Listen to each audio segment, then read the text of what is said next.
बिस्मिल्लाहिर्रहमानिर्रहीम, अस्सलाम वालेकुम। उम्मीद है कि तमाम बच्चे खैरियत से हैं। मैं हूं आपकी माशरती उलूम की टीचर मिस फरहीन और मैं तमाम बच्चों को आज की क्लास में खुशामदीद कहती हूं। प्यारे बच्चों, जैसा कि आप जानते हैं कि हम किताब का बाब नंबर 2 जिसे सकाफत या कल्चर भी कहा जाता है पढ़ रहे हैं। आज मैं आपको इसका 10वां सबक पढ़ाऊंगी। तो प्यारे बच्चों, आज के सबक में बच्चे इस काबिल हो जाएंगे कि वो इस्तिलाह मवासिलात की तारीफ कर सकेंगे। इसके अलावा मवासिलात के ज़राए और इनकी अहमियत की निशानदेही भी कर सकेंगे। आर्ट, ज़बान, ख़त, email, post card, TV, radio, internet, computer, cellphone वगैरह। तो प्यारे बच्चों, आज आप ये जान पाएंगे कि मवासिलात जो है असल में क्या है, और ये जो मवासिलाती निज़ाम है या ज़राए हैं मुख्तलिफ, हम इनकी भी निशानदेही करेंगे कि ये कौन कौन से हैं और किस तरीके से ये हमारे लिए मुफीद हैं, या अगर इनका कोई नुकसान है तो हम वो भी देखेंगे। तो प्यारे बच्चों, जो महारतें बच्चों में डेवलप होंगी वो है समझना, तशखीस करना और शनाख्त करना। तो प्यारे बच्चों, एक सरगर्मी से इसका आगाज करते हैं। आपको अपनी स्क्रीन पर बहुत से साइन नजर आ रहे हैं। ये साइन किस चीज के हैं, क्या आप इनको पहचान सकते हैं? उम्मीद है तमाम बच्चे मोबाइल इस्तेमाल करते हैं। तमाम बच्चे जो हैं फेसबुक, ट्विटर, इंस्टाग्राम, व्हाट्सएप, इन तमाम जो मुख्तलिफ मवासलात के तरीके हैं, आपके कम्युनिकेशन के जो मुख्तलिफ तरीके हैं, आप इनको बखूबी जो है इनसे वाकिफ हैं और आप इन साइंस को भी जानते हैं। जैसे कि ये वाईफाई का साइन है, ये इंटरनेट का साइन है, वर्ल्ड वाइड वेब का साइन है। तो हम किस तरह बातचीत करते हैं? हम ज़बानी बात करते हैं, इसके अलावा हम लिखकर बात करते हैं, बोलकर बात करते हैं, और हमारे जब बोलकर बात करते हैं और ज़बानी बात करते हैं तो हम उसके लिए मुख्तलिफ चीज़ों का इस्तेमाल करते हैं। जब हम लिखकर बात करते हैं तो हम कोई जर्नल इस्तेमाल करते हैं, हम ख़त लिख लेते हैं, कोई ईमेल कर देते हैं, या कोई पोस्ट कार्ड वगैरह जो है वो हम बना लेते हैं। जब हम बोलकर बात करते हैं तो बोलकर या तो हम अपने दोस्त से बात करते हैं जो बिल्कुल हमारे करीब होता है, इसके अलावा हम मोबाइल फ़ोन पे, रेडियो का और टीवी का भी सहारा लेते हैं अपनी बात को दूसरों तक पहुंचाने के लिए। तो प्यारे बच्चों, गैर ज़बानी कौन कौन से तरीके हैं बात करने के? आप मुख्तलिफ साइंस का इस्तेमाल कर सकते हैं। आप मुंह से मुख्तलिफ एक्सप्रेशंस जो हैं वो बना सकते हैं। जैसे अगर मैं बताना चाहती हूँ कि मैं बहुत खुश हूं, तो ऑटोमेटिकली आपको मेरे मुंह पे एक स्माइल नजर आएगी और आपको पता चल जाएगा कि मैं खुश हूं। अब अगर मैं उदास हूं तो भी आपको पता चल जाएगा, मेरा मुंह बना हुआ है। और अगर मैं गुस्से में हूं, टीचर या मम्मा गुस्से में होती हैं, तो बच्चों को फौरन पता चल जाता है। इसका मतलब यह है कि हमारे एक्सप्रेशंस जो हैं वो बहुत कुछ कहते हैं। इसके अलावा हम आंखों से भी अपनी बात का इजहार कर सकते हैं। कैसे कर सकते हैं? अगर मैं आपको, अक्सर मम्मा भी आपको अगर किसी चीज से मना करती हैं, मेहमान बैठे हों और वो मुंह से नहीं बताना चाह रही या इशारा नहीं करना चाह रही, तो वो सिर्फ जोर से आंखें जो हैं वो खोलकर जब दिखाती हैं तो बच्चों को पता चल जाता है। टीचर भी अक्सर ऐसे करती हैं, अगर पेपर हो रहा है और चीटिंग हो रही है तो वो सिर्फ आंखें जोर से दिखाएंगी और बच्चों को पता चल जाएगा कि। इसके अलावा हाथों के इशारों से भी आप बात कर सकते हैं, जबान से भी बात कर सकते हैं। तो प्यारे बच्चों, कबल पढ़ाई कुछ सवालात कर लेते हैं। आप अपने दोस्तों, रिश्तेदारों और खानदान के अफराद के साथ कैसे बातचीत करते हैं? हम जबान से बात करते हैं। इसके अलावा मैं मैसेज के ऊपर भी बात करती हूँ, ईमेल भी कर देती हूँ, फोन पे भी बात करती हूँ। तो ये मुख्तलिफ तरीके हैं बातचीत करने के। क्या आप टीवी देखते हैं? सब देखते हैं। क्या आपने रेडियो के बारे में सुना है? जी हाँ, रेडियो आजकल भी इस्तेमाल किया जाता है। गाड़ी में अक्सर हम रेडियो सुनते हैं, मोबाइल फोन में भी रेडियो होता है। क्या आप पेंट करना पसंद करते हैं? इसके अलावा पेंटिंग करना क्या आपको पसंद है? सब बच्चों को तकरीबन पसंद होती है, लड़कियां खासतौर पे बहुत पसंद करती हैं पेंट करना, ड्राइंग करना। तो प्यारे बच्चों, इस्लामी नुक्ता नजर जो है वो देख लेते हैं। कुरान पाक में फरमाया गया है कि और अपनी रफ्तार में इतदाल इख्तियार करो और अपनी आवाज को पस्त करो। दर हकीकत सबसे ज्यादा नापसंदीदा आवाज गधों की आवाज है। तो प्यारे बच्चों, आप देखें कि आवाज से, आप जबान से अपनी बात कह सकते हैं, और हमें फिर भी कहा गया है कि अपनी आवाज को हमें कम रखना चाहिए। ऊंची आवाज में, खराब आवाज में, गुस्से से चीख कर बात नहीं करनी चाहिए, क्योंकि ये जानवरों का तरीका है। तो एक बात करने का भी एक तरीका है और हमें खुश गुफ्तार होना चाहिए। अच्छे तरीके से, अच्छे अल्फाज को चुनकर हमें जो है हमेशा गुफ्तगू करनी चाहिए। तो प्यारे बच्चों, अब जल्दी से अपनी किताब में मवासलात यानी कि कम्युनिकेशन का बाब नंबर 2 में आपने ये सफ़ा खोलना है। उम्मीद है तमाम बच्चे ये सफ़ा खोल चुके हैं। चलें आए अब हम इसकी पढ़ाई शुरू करते हैं। मवासलात, कम्युनिकेशन। مواصلات لاطینی زبان کا لفظ ہے جس کا مطلب ہے بانٹنا، یعنی کہ کمیونیکیشن یا مواصلات ایک ایسا لفظ ہے جس کا مطلب ہے بانٹنا، شیئر کرنا۔ یہ مختلف افراد کے مابین معلومات کا اشتراک ہے۔ اصل میں آپ کب مواصلاتی نظام استعمال کرتے ہیں یا مواصلات کا کمیونیکیٹ کرنے کا آپ کو موقع کب ملتا ہے؟ جب آپ نے کئی لوگوں تک بات پہنچانی ہو۔ اپنے علاوہ تو آپ کو خود تو بات پہنچائے، لیکن اگر آپ گروپ آف پیپل کو یا ایک گروہ کو بات سمجھانا چاہتے ہیں تو تب آپ کو کمیونیکیشن کرنے کی ضرورت پڑے گی۔ اسی لیے اس کو جو ہے بانٹنے کا لفظ جو ہے وہ اس کے لیے استعمال ہوا ہے کہ جب آپ اپنی بات کو یا آپ کے دماغ میں اگر کوئی بات ہے اس کو شیئر کرنا چاہتے ہیں تو اس کے لیے آپ کو کمیونیکیٹ کرنا پڑے گا۔ اس میں نظریات، تصورات، تخیلات، طرز عمل اور تحریری مواد کا اشتراک شامل ہے۔ آسان الفاظ میں ایک جگہ سے دوسری جگہ اور ایک شخص سے دوسرے شخص تک معلومات منتقل کرنا مواصلات ہے۔ مواصلات کی دو اہم اقسام ہیں۔ مواصلات کی اقسام: زبانی مواصلات، غیر زبانی مواصلات۔ اب زبانی مواصلات میں کون کون سی چیزیں شامل ہیں؟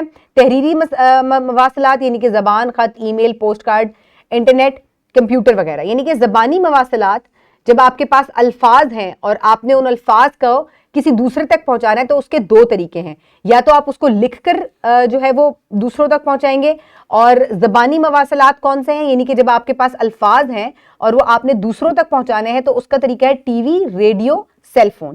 اس کے علاوہ غیر زبانی مواصلات کا طریقہ کون سا ہے؟ آرٹ، یعنی کہ آرٹ کے ذریعے آپ کوئی بھی بات کسی کو بتا سکتے ہیں، اشارات، چہرے کے تاثرات۔ یہ غیر زبانی جو ہیں وہ مواصلات کے طریقے ہیں۔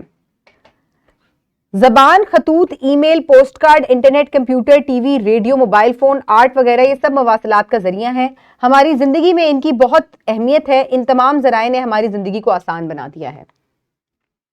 تو سب سے پہلے ہم جب زبانی مواصلات کی بات کرتے ہیں تو اس میں سب سے پہلے ہمارے پاس زبان آ جاتی ہے جس میں لینگویج آتی ہے۔ چلے آئے اس کے بارے میں پڑھتے ہیں۔ یہ بات چیت کا سب سے اہم ذریعہ ہے۔ ایک یا دو سے زیادہ افراد ایک دوسرے کی زبان کو سمجھتے ہیں تو وہ بآسانی اپنے پیغامات کو سمجھ سکتے ہیں اور ایک دوسرے کے پیغامات کو بھی بآسانی پہنچا سکتے ہیں۔ تو پیارے بچوں، جب ایک سے زائد افراد جو ہے وہ ایک ہی زبان جانتے ہوں تو وہ بآسانی ایک دوسرے تک جو ہے اہم جو خبریں ہوتی ہیں یا کوئی اہم بات ہوتی ہے جو وہ شیئر کرنا چاہتے ہیں، ڈسکس کرنا چاہتے ہیں تو وہ ایک دوسرے تک پہنچا دیتے ہیں۔ تو زبان اس کے لیے بہت اہم ہے۔ آپ کو دوسری زبان آنی چاہیے۔ اگر مثال کے طور پہ میں سعودی عرب جاؤں اور وہاں کیونکہ عربی زبان استعمال ہوتی ہے اور میں عربی نہیں سمجھ پاتی تو یہ میرے لیے بہت مشکل ہو جائے گا کہ میں اپنی بات ان کو سمجھا پاؤں اور وہ مجھے سمجھا پائیں۔ لیکن اگر مجھے کوئی ایسا شخص مل جائے جو اردو بھی جانتا ہے اور عربی بھی جانتا ہے تو ہمارے لیے بڑا آسان ہو جائے گا کمیونیکیٹ کرنا۔ تو زبان ایک بہت اہم چیز ہے۔ آپ کو لینگویجز کا پتہ ہونا ضروری ہے۔ میں اس زبان کی بات نہیں کری، میں لینگویج کی بات کری ہوں جو کہ الفاظ کا چناؤ ہے جس سے آپ دوسروں تک اپنا پیغام جو ہے وہ پہنچا سکتے ہیں۔ اس کے بعد آ جاتا ہے خط یا لیٹر۔ خطوط میں منی آرڈر، ذاتی خطوط، سرکاری خطوط، پوسٹ کارڈ وغیرہ شامل ہیں۔ لوگ اپنے پیغامات کو یا کوئی خبر بھیجنے کے لیے خطوط کا استعمال کرتے ہیں۔ چونکہ اس عمل پر کافی وقت لگ جاتا ہے لہٰذا اب لوگ ای میل، انٹرنیٹ کے ذریعے خط کی ایک جدید شکل کا استعمال کرتے ہیں۔ تو پیارے بچوں، اپنے پیغامات کو دوسروں تک پہنچانے کے لیے خطوط بھی لکھے جاتے ہیں، پوسٹ کارڈ لکھے جاتے ہیں، لیکن کیونکہ اس میں وقت بہت درکار ہوتا ہے تو لکھنے میں بہت ٹائم لگا، پھر اس کے بعد جب آپ بھیجیں گے تو اس میں 2-3 دن لگ جائیں گے ملنے والے کو۔ تو اب ای میل ہے، آپ لکھیں، ادھر لکھا سینڈ کیا، ادھر وہ ریسیو بھی ہو گیا۔ تو یہ ایک بہت ہی آسان طریقہ ہے اپنا پیغام دوسروں تک پہنچانے کا۔ اس کے بعد آ جاتا ہے انٹرنیٹ۔ انٹرنیٹ مواصلات کا ایک اہم ذریعہ ہے۔ لوگ انٹرنیٹ کے استعمال کے لیے مختلف آلات جیسے کمپیوٹر، موبائل وغیرہ کا استعمال کرتے ہیں۔ یہ کسی بھی مقصد یعنی تعلیم، تجارت، نوکری وغیرہ کے لیے استعمال کیا جاتا ہے۔ تو پیارے بچوں، اسی طرح مواصلات کا یعنی کہ اپنا پیغام دوسروں تک پہنچانے کا ایک بہت اہم طریقہ جو ہے وہ انٹرنیٹ بھی ہے۔ انٹرنیٹ میں صرف ای میل نہیں ہوتی، ای میل کے علاوہ بھی بہت ساری چیزیں ایسی ہیں جس کے ذریعے جو ہے آپ تک خبریں پہنچ سکتی ہیں، آپ دوسروں تک خبریں پہنچا سکتے ہیں۔ سوشل میڈیا انٹرنیٹ کا ایک بہت اہم حصہ ہے جس سے آپ دوسروں کی باتیں جان سکتے ہیں، اپنی باتیں ان تک پہنچا سکتے ہیں۔ تو اس طریقے سے کمیونیکیشن یا مواصلات جو ہے وہ بہت ہی آسان ہو جاتی ہے۔ اب टेली विजन और रेडियो भी एक बहुत अहम मवासलात का तरीका है। टेलीविजन और रेडियो को खबरों या मालूमात फैलाने के लिए इस्तेमाल किया जाता है। जब कोई शख्स अवाम से बातचीत करना चाहता है तो वो टेलीविजन रेडियो को पैगाम पहुंचाने के लिए एक आले के तौर पर इस्तेमाल करता है। इन ज़राए को तालीमी मकासद, तफरी, मुल्क के मखसूस अमूर पर लोगों में आगाही वगैरह के लिए इस्तेमाल किया जाता है। तो प्यारे बच्चों, रेडियो और टेलीविजन ये एक ऐसा मवासलात का ज़राया है कि अगर आपने बहुत बड़े ग्रोह तक अपनी बात पहुंचानी है तो इसके लिए आप रेडियो या टीवी का जो है वो इस्तेमाल करते हैं और उससे तालीमी तौर के लिए या एंटरटेनमेंट के लिए भी इस्तेमाल किया जाता है। मोबाइल फोन ये मवासलात का सबसे ज्यादा इस्तेमाल होने वाला जरिया है। लोग दूसरों से बातचीत करने के लिए मोबाइल फोन का इस्तेमाल करते हैं। ये आपको किसी भी कोशिश के बगैर 1 मिनट के अंदर अंदर लोगों से जोड़ता है। आप मुल्क के किसी भी शहर में रहने वाले लोगों के साथ साथ दूसरे ममालिक में बसने वाले लोगों से भी गुफ्तगू कर सकते हैं। फनून लतीफ़ा यानी कि आर्ट, अशिया और तस्वीर भी एक ऐसा जराया है जिनका इस्तेमाल गुफ्तगू के लिए किया जाता है। पूरी दुनिया में लोग फनून, खास तौर पर फनून लतीफ़ा का इस्तेमाल अपने इनफरादी तजुर्बात और तख्लीकी सलाहियतों का इजहार करने के लिए करते हैं। पेंटिंग इस फन का एक शक्ल है। फनून लतीफ़ा ना सिर्फ इंसानी तारीख को रिकॉर्ड करने बल्कि कहानियों, जज्बात, एहसासात अंदरूनी दुनिया को अलामती तौर पर, अमली तौर पर या पोशीदा अंदाज में पहुंचाने का एक जरिया है। तो प्यारे बच्चों, गैर ज़बानी तौर पर जब अगर आपने कोई मवासलात का तरीका है तो वो क्या है? वो फ़नून लतीफ़ा है, वो आर्ट है। और आर्ट में पेंटिंग्स वगैरह जो हैं ये सबसे ज़्यादा करीब है फ़नून लतीफ़ा के। और इससे क्या होता है कि आप बाआसानी किसी भी चीज़ को जो आप सोच रहे हैं, कोई आपके ज़हन में ख्याल है या कोई हिस्ट्री आपने रिकॉर्ड करनी है, ये तमाम चीज़ें बाआसानी तौर पर रिकॉर्ड की जा सकती हैं और दूसरों तक डिलीवर भी की जा सकती हैं। तो प्यारे बच्चों, आज हमने मवासलात की इस्तिलाह के बारे में जाना और जो मुख्तलिफ तरीके से आप मवासलात को इस्तेमाल करते हैं अपनी बात दूसरों तक पहुंचाने के लिए, शेयर करने के लिए, हमने वो उनके बारे में भी जाना। तो प्यारे बच्चों, प्रैक्टिस के लिए, मश्क के लिए आप ये वर्कशीट इसी वीडियो के डिस्क्रिप्शन बॉक्स से डाउनलोड कर सकते हैं या आप इसको प्रिंट फॉर्म में भी हासिल कर सकते हैं। आपने अपना नाम लिखना है, जमात का नाम लिखना है और फिर आप इसके ऊपर काम शुरू करेंगे। आप किन ज़राए मवासलात का इस्तेमाल करेंगे? हम लोगों के साथ मुख्तलिफ तरीकों से बातचीत करते हैं। कौन सा तरीका आपके मुताबिक आसान है और जब आप बड़े हो जाएंगे तो आप कौन सा तरीका इस्तेमाल करना पसंद करेंगे? तो प्यारे बच्चों, ज़राए मवासलात की अक़साम: अंदाज़ो अतवार, मोबाइल, पोस्ट कार्ड, टेलीविजन, फनून लतीफ़ा, ख़त, ईमेल। तो प्यारे बच्चों, मैंने इस्तेमाल किया, क्या आपने इनमें से कौन सा इस्तेमाल किया? मैंने मोबाइल फ़ोन इस्तेमाल किया है, पोस्ट कार्ड, टेलीविजन, फनून लतीफ़ा इस्तेमाल नहीं किया मैंने, ख़त भी इस्तेमाल किया है, ईमेल भी इस्तेमाल की है। मैं इस्तेमाल नहीं करूँगा क्योंकि अब इनमें से कौन सी ऐसी चीज़ है जो आप इस्तेमाल नहीं करेंगे? मैं अब इस्तेमाल नहीं करूँगी, वो है ख़त। क्योंकि वजह क्या है इसकी? आपने यहाँ वजह भी लिखनी है क्योंकि इसमें टाइम बहुत ज़्यादा लगता है, वक्त बहुत ज़्यादा दरकार होता है। और मुस्तकबिल में आप क्या इस्तेमाल करेंगे? जैसे मैं मोबाइल फ़ोन और टेलीविज़न और ईमेल जो है इसको मुस्तकबिल में भी इस्तेमाल करना चाहूँगी। इस तरीके से आपने इसको मुकम्मल करना है। वीडियो को पॉज करें और इसे मुकम्मल करें। उम्मीद है तमाम बच्चे ये मुकम्मल कर चुके हैं। प्यारे बच्चों, घर के काम में आपने सवाल नंबर 7 और 8 मश्क नंबर बे जो है इसमें से मुकम्मल करना है अपनी कॉपी में। और इसके अलावा जो मश्क नंबर जीम है उसमें से सवाल नंबर 2 आप अपनी कॉपी में मुकम्मल करेंगे। प्यारे बच्चों, अगले सबक में हमने बाब का पूरे का जायजा लेना है क्योंकि इसका खुलासा होगा। उम्मीद है कि आपने इस लेक्चर को बहुत एंजॉय किया। अपने इर्द गिर्द के लोगों का ख्याल रखिएगा। बहुत शुक्रिया। अल्लाह हाफिज़।